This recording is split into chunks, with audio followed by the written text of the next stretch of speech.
This whole container is pretty much a modularized wastewater treatment system. We broke the system apart into two sides, and so right here this is all of the water treatment side, but on the back side we have all of our control systems. The whole system runs completely off the grid so that we can plop this anywhere where there is a demand for wastewater treatment, but we can't tie it into a regular municipal electricity grid.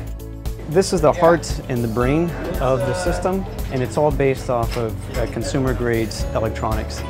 So it really helps to reduce the cost, and it allows us to shut it off or change it from back here at USF. Right now we're simulating the existing septic tank, so we're pulling directly from there with a pump that's inside of our system, and that's where all of the treatment happens.